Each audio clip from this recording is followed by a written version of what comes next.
Ladies and gentlemen, we are proud to welcome back as our special guest, Mr. Robert Nathan, distinguished author of Portrait of Jenny, who will narrate part 2 of the premiere performance of his latest novel, Sir Henry, on Romance.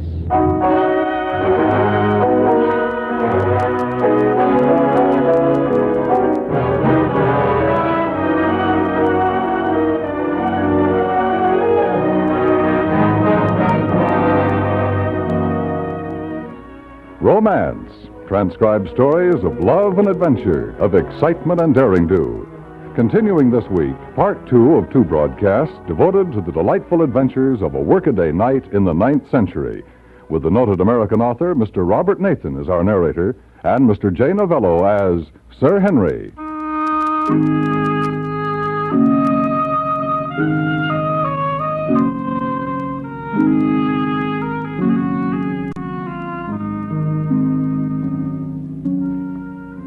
To begin with, there was Sir Henry, an ordinary working knight, his steed Ponderer, and his hound Manfred, who also was no longer as young as he once was. Then the Lady Alizane was added, when Sir Henry slew the dragon which held her captive, and life was no longer simple. Alizane was blonde and fair, and she had a one-track mind. Shall we be married presently? And finally, there was Megan, Lady Megan of the green eyes and the twilight hair. Sir Henry won her, along with a suit of armor, a horse, and a feather bed, merely by cracking open the head of her Sir Knight when he wasn't looking. Megan had a one-track mind, too, but it ran in a different direction. Were your quest to lead you even to the fearsome lands beyond the western sea, I would follow you gladly, so long as it's for honor and renown, and for the spirit's sake.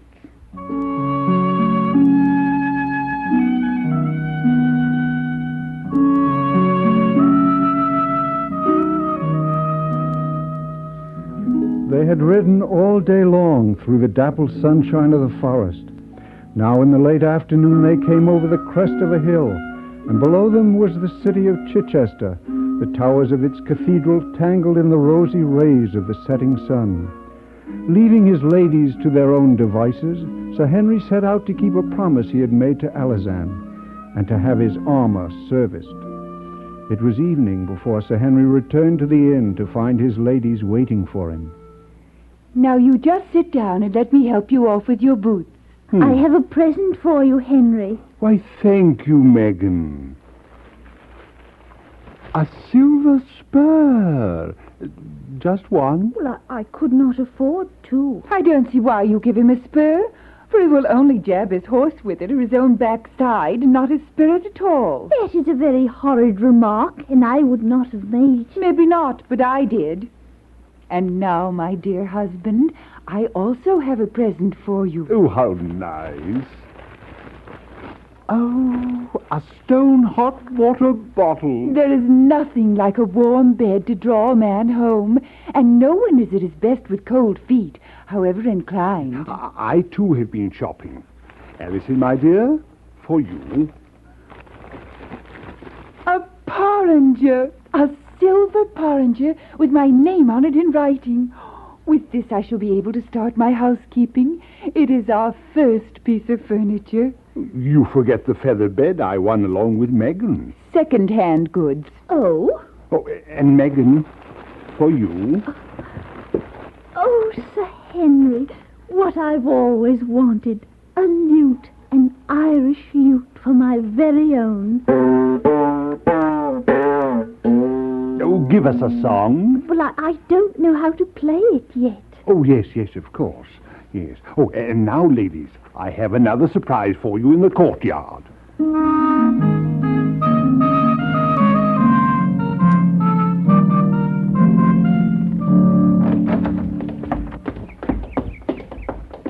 My carriage! Oh, Henry, you kept your promise. You bought me a carriage. What's that for? So that I may ride. What's the matter with the horse? But, Henry, the front and rear seats are facing each other. That doesn't give one much privacy. It was designed for balance, not privacy. 2 women and 1 man. Kindly tell me where the balance is in that situation.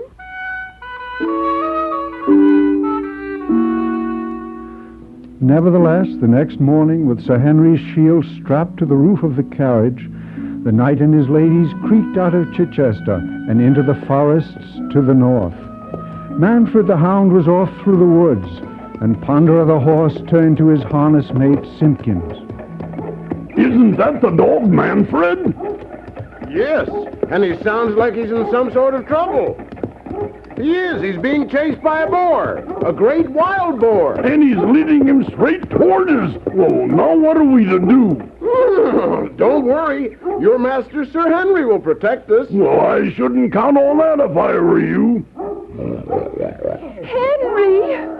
He's running underneath the carriage. Hurry! Just a minute, as soon as I fasten this breastplate and get my spear. It will be too late by then. Go away, you filthy beast, go away. Give me the water bottle, I will throw it at you. You'll break it, and you'll have nothing to keep you warm next winter. He's about to charge, I'm afraid. Do you mind if I use your feather bed? Why? Well, that's the way they fight bulls in Spain. Do as you please, but be quick about it. Here he comes! Pig! Fight this!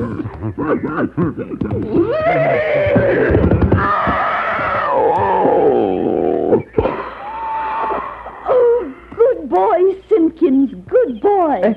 What's that? He got too close to Simpkins' hind legs, and Simpkins head at him with a kick. I'm glad to see how it is done in Spain, but I do not think it is a proper sport for ladies. That quilt will take a great deal of mending. I wouldn't have believed that a maid in a featherbed quilt could have won such a victory. It was merely that he was nearest to me. A moment later and you would have put him to the steel. And there you go again, making a hero of him. Why, so he is, and I'm surprised that you don't know it. I know he would have broken his hot water bottle if I had not stopped him. Would you count a stone jug higher than a man's honor? His honor is loosed on a horse, as I've told him before. That is a crude observation. Oh, well, I'm not as spiritual as you. Well, I'm not so spiritual that I'm eager to get to heaven before my time. While you sat screaming, who was it killed the boar? Simpkins. Ladies, please.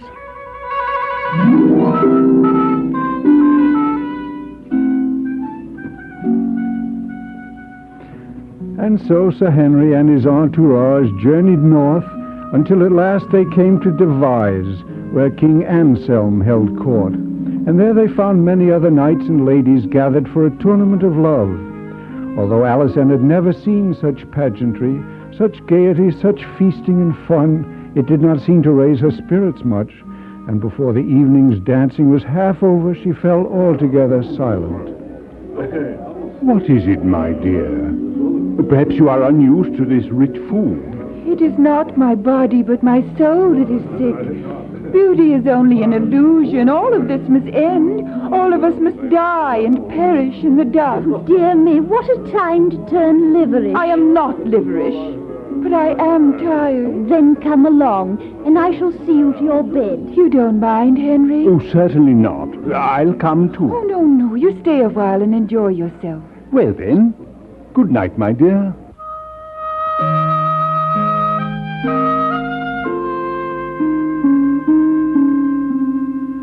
Below, in the buttery just off the great hall, Sir Henry had finished his nightcap and was beginning on one for the road, when a kindly old gentleman with a great white beard addressed him. I trust you are enjoying yourself. Oh, indeed I am, thanks to my excellent host, King Anselm, whom I have never met, and to his tournament, which I mean to avoid like the plague. Indeed. I did not take you for a feeble knight, or perhaps you lack an adequate mount. Oh, no. I am all too adequately mounted. But were you the king himself and invited me in person to enter the jousts, I would have to decline. Well, then, I am the king. Oh, sire, I did not know. Oh, rise, Sir Knight, and tell me your reason.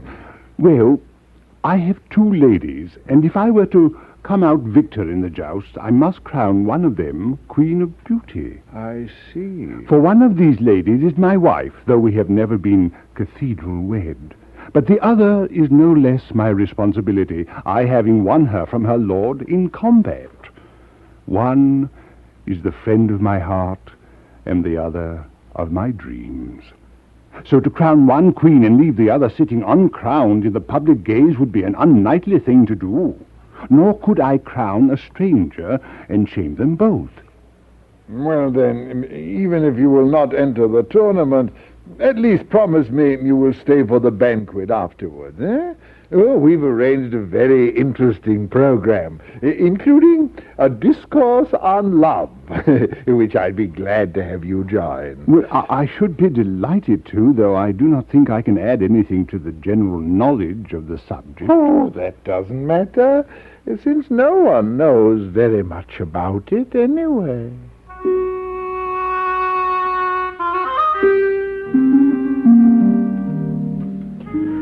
So, at the banquet following the tournament, Sir Henry found himself seated a little above the salt, but not so much as to be noticeable or embarrassing, while the ladies Alison and Megan were seated with the other gentlewomen in the gallery.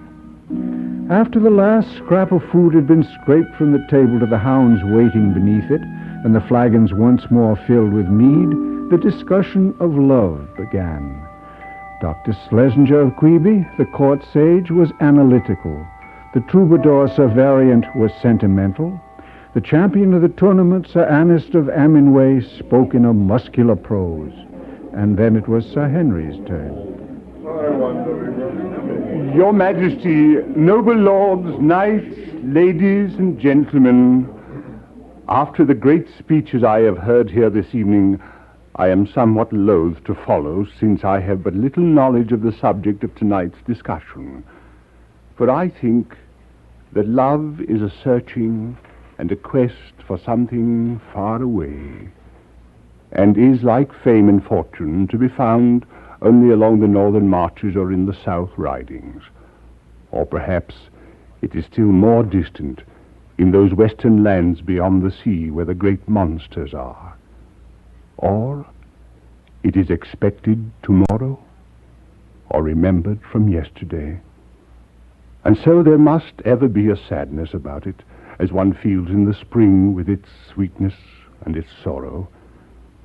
And that is all I have learned about it, my lords and ladies, in my travels, that it is a distant singing and a sound of peace. So saying, he sat down amidst silence, and in the gallery Megan bit her nails, and Alison quietly wept.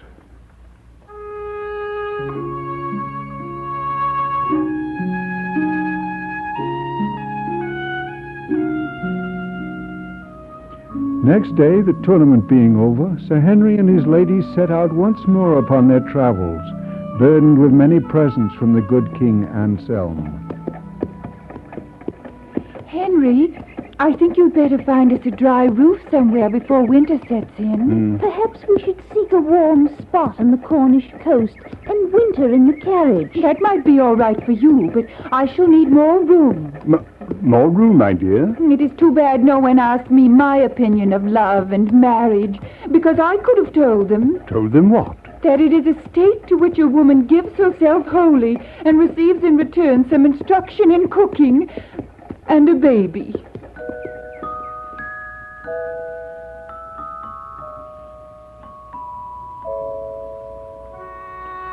Sir Henry was not a man to shirk his responsibilities. He looked everywhere for a small castle or keep, not too strongly defended, which he could win for himself and his growing family. But there was nothing available.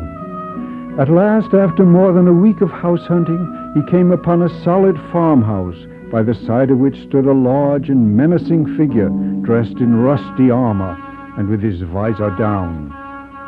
Unhitching Ponderer from the wagon, Sir Henry mounted the charger and approached the baleful knight.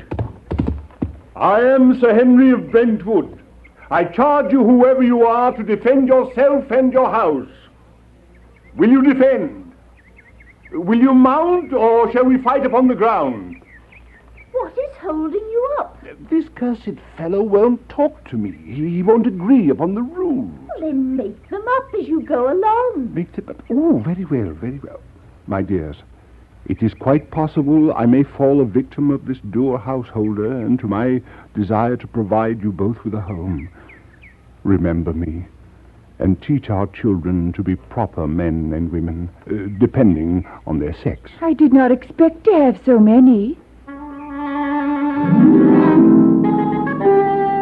Sir Henry clapped spur to Ponderer, who sprang nimbly forward, and Sir Henry's lance, truly aimed for once, rang squarely on the householder's pauldron, lifting him into the air and toppling him over, at which his armor came apart and strewed the fields with his insides, which turned out to be merely bundles of straw. Good heavens!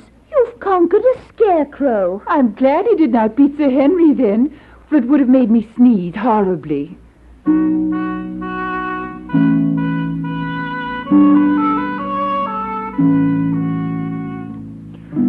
Since the farmhouse had no other defender, and was indeed quite deserted, Sir Henry and his ladies moved in and set up housekeeping.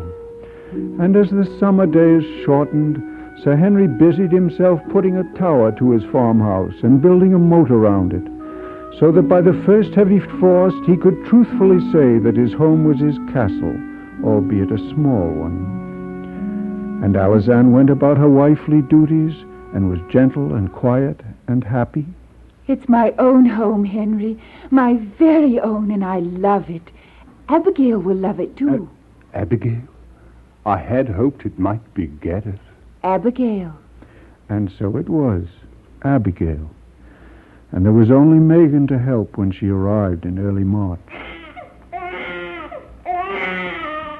I have called you many names, Megan, and not all of them friendly. But in the end it was you who held me and went with me as far as you could through the dark valley. What shall I call you now? Sister and friend? Oh, call me Aunt Megan.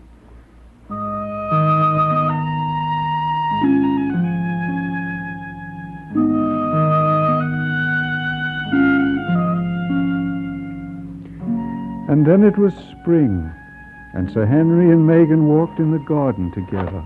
It is questing weather for sure. I am not thinking of a long quest, only a very small one, and then home again, just to see what lies over the hills. I know. I thought you would understand, but I doubt if Alison will. She may not care. She has Abigail. That's true, I had forgotten. A darling child and a true Brentwood. Still, Alison will miss me, I think. Well, of course she will. We'll all miss you, all three of us. Do you mean to say you're not going with me? Not this time, my dear. But it was always you who spoke the bravest. Perhaps I did, but it was you who did the deeds. Oh, it seems to me I was always unhorsed. You did your best, and so you always will.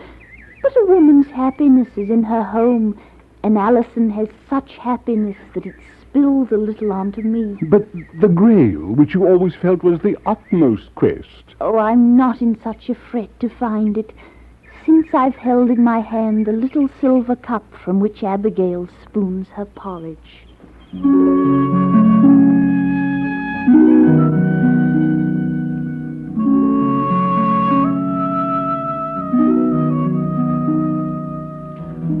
Sir Henry made his preparations slowly, for although he was determined to go off on a quest of some kind, a weekend or overnight, a good deal of the pleasure seemed to have gone out of it.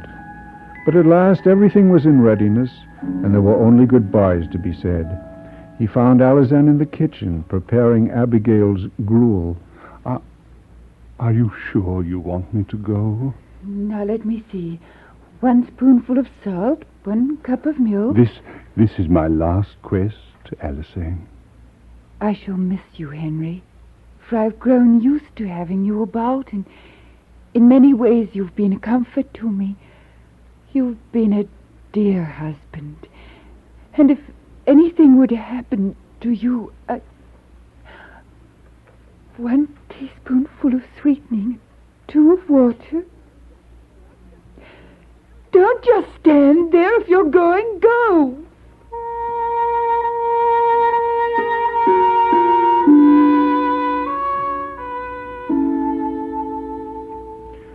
So Sir Henry went.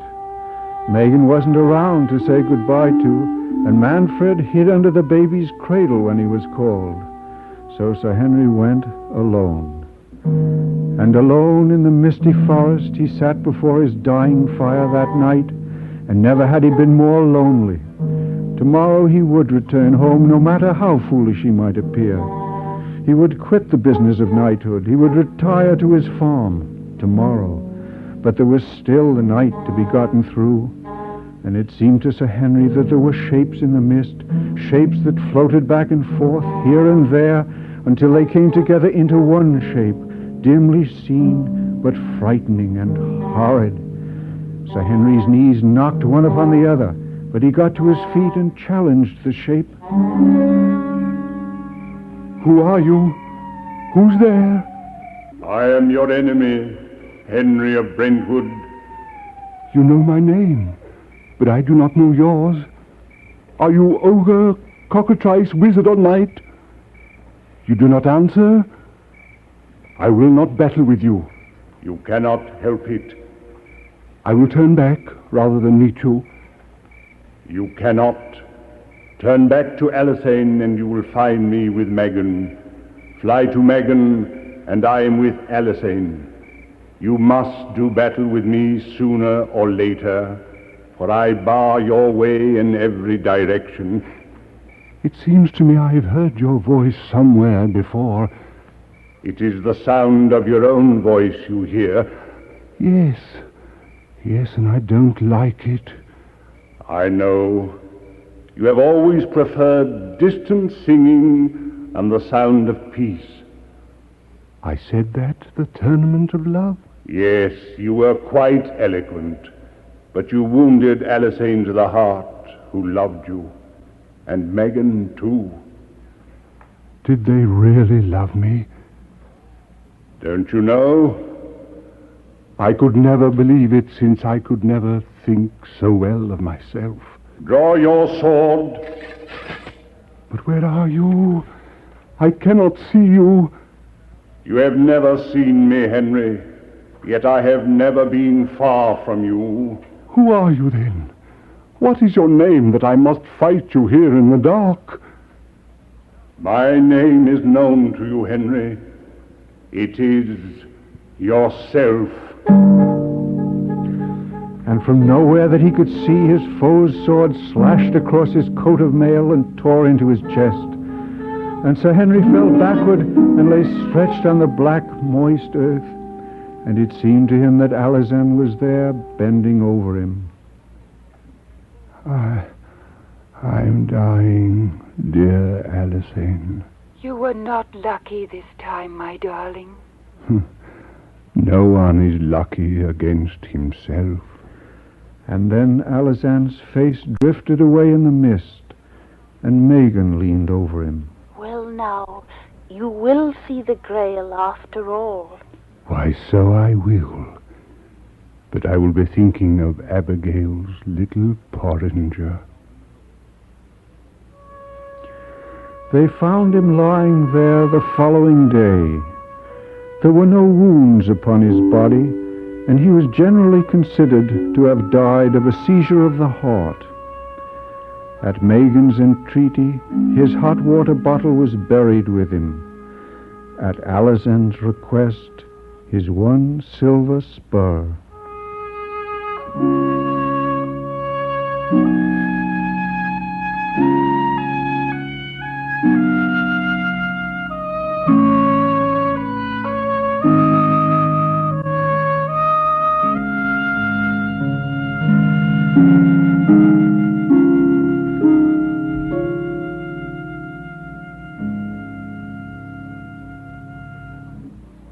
Romance is produced and directed by William Frug. Sir Henry by Robert Nathan was adapted for radio by William N. Robeson, starring Jay Novello as Sir Henry, with Mr. Nathan as our narrator. Ellen Morgan appeared as Alisane and Betty Harford as Megan. Featured in the cast were Hans Conried, Pinto Colvig, and Paul Frees. Special music composed and conducted by Jerry Goldsmith. This is Dan Cubberly, inviting you to listen to Romance, transcribed next week at this same time.